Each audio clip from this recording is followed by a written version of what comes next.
We obviously endeavour to do only classic films for the Playback From Wayback. And I suppose many would argue that Anaconda is not necessarily a classic.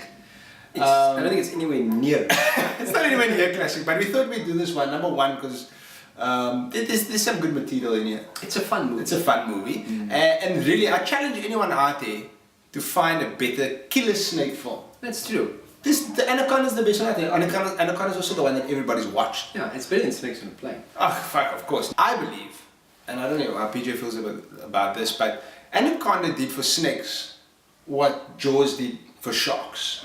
I believe. So, are you saying then, by extension then, Matthew, whereby, with Jaws means they didn't want to go in the sea, Anaconda means they don't want to go into the Amazon basin anymore? Yeah, I just believe, no, I didn't go in the Amazon basin in general. But I mean, they're a bit more really than that.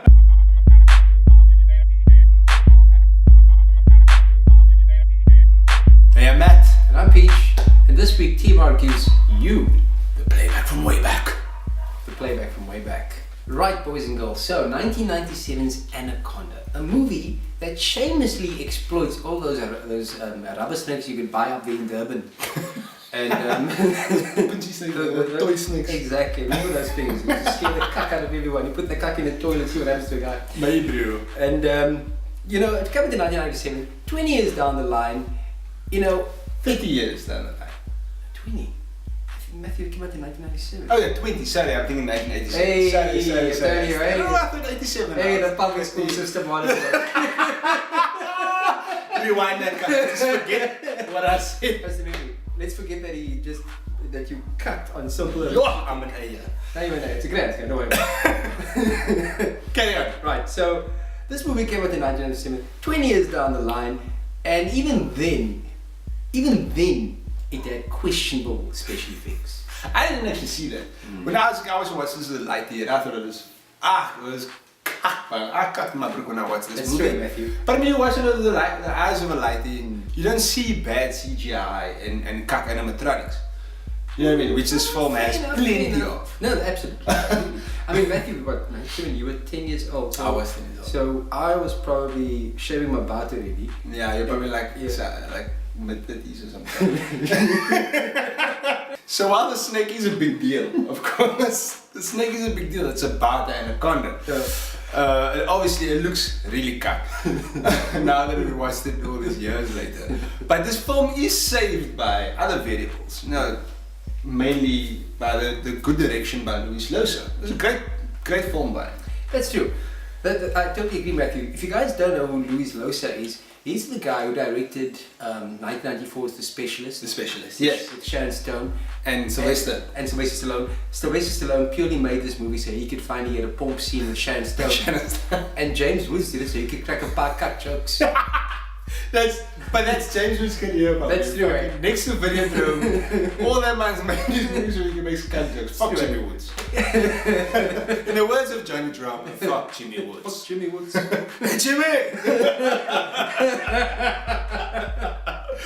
You haven't watched Entourage, watch Entourage. Yeah, check that caca out. Another thing that saves this film is a solid cast. Obviously headed up by Jennifer Lopez, pre-J-Lo, pre-Jenny from the Block, Jennifer Lopez, who plays Teddy Flores, I think that's her name. Yeah, that's right. Almost like Dizzy Flores from Starship Troopers, anyway. Yeah. Teddy Flores was this expedition leader. Ice Cube plays himself as usual. As usual. I mean, who else does Ice Cube play other than Ice Cube? I think it's very important. To note that Ice Cube is a rapper. Yeah. Not an actor, which is why he has absolutely no range. No range at all. You know what I mean? Look, I don't know about you, but I like him as an actor. He does a good job. I mean, he's obviously outside of Friday and the Friday movies. He hasn't really done anything. Ice Cube is Ice Cube. His snakes are big, this big. You know what I mean? That's all that. His snakes are here this big. That's a horrible impression. No, those were two cuck impersonations. But the fact remains that Ice Cube is a cuck actor. Obviously got Owen Wilson in here. I mean, we started his career with a bit more serious roles, obviously. He moved over into comedy, and I think this was also in that changeover period. Because he plays a bit of a slightly comedic role in here, but not Owen Wilson like he's known today. And he plays an absolute douche in here, which I love. He's good at playing a douche. Another actor who joins the cast is Egg Stoltz. You may have seen this guy before in The Fly Part 2 in Pulp Fiction. He was meant to be Marty McFly. That's in Back to the Future. That's correct, Matthew. Before Michael J. Fox. Yeah, he actually was, and then he just wasn't gelling with the director and the vision, so they told him to Mats. Yeah. Anyway, so he's in here as well, and he's actually half Frick for most of the film. For most of the stuff, yeah. And then somehow he comes in at very interesting plot points, which to me says that the writer was taking a cuck when he wrote the script. Yeah, he's a glorified plot device. Yeah. But I suppose, and I know PJ is going to agree with me on this one, I suppose the best part of Anaconda, for us at least, is the role of John Voight.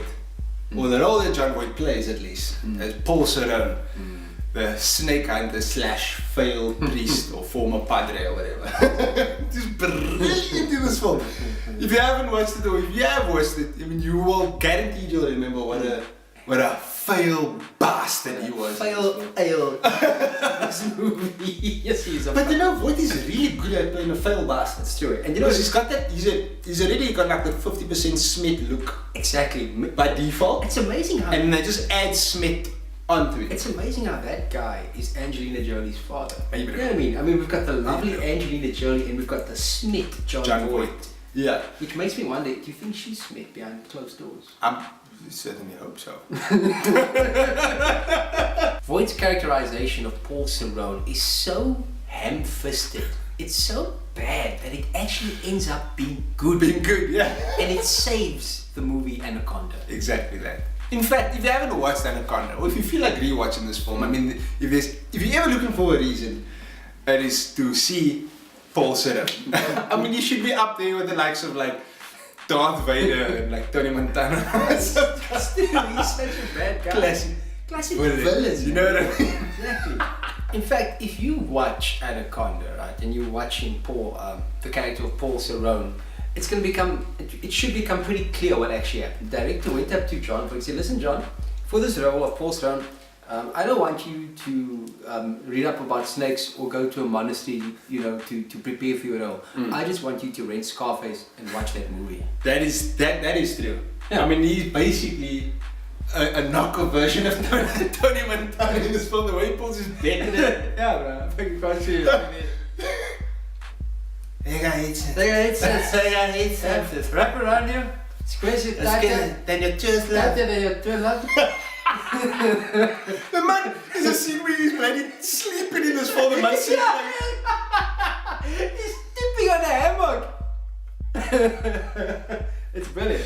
The sweetest look you'll ever see, man. Yes. You can just see that, you know, he's really calling this in, and he's reveling in the fact that he's just there to pick up a paycheck. Yeah. It's like a reckless abandon. Don't give a fuck. I'm still paying me that. Okay. Hey, it's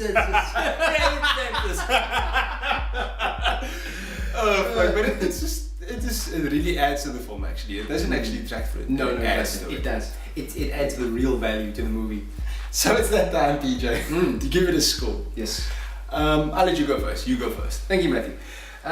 Anaconda, you know, it's fun, it's silly. 20 years later, it looks shit then, it looks really cucked now, but you know what, it's a fun movie, and I'm gonna give it a score I haven't given it before, or I haven't actually done on TMR, 6.5 out of 10. 6.5? Yeah. Okay, so it's not good enough for 7, but it's not cucked enough for 6. Exactly, Matthew. Sure. Yeah, look, I agree with you for the most part. For me, it was a big part of my childhood. Obviously, as a kid, I loved watching horror movies, even though I watched it through, like, you know, peeping through my hands.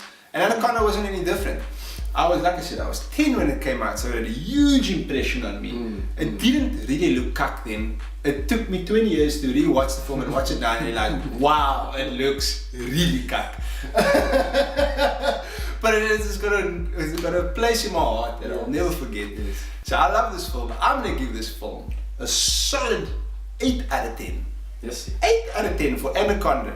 Yes. It's a good movie. It's a good movie. I like it. It's more nostalgic score than anything else. So that's it this week for the Playback from Wayback. Thank you so much for watching, guys, and thanks for always taking the time to like, comment, and share our videos. We really appreciate it. Absolutely, boys and girls. We love interacting with you, and we'll see you in a fortnight on the next Playback from Wayback. Anaconda. Sack.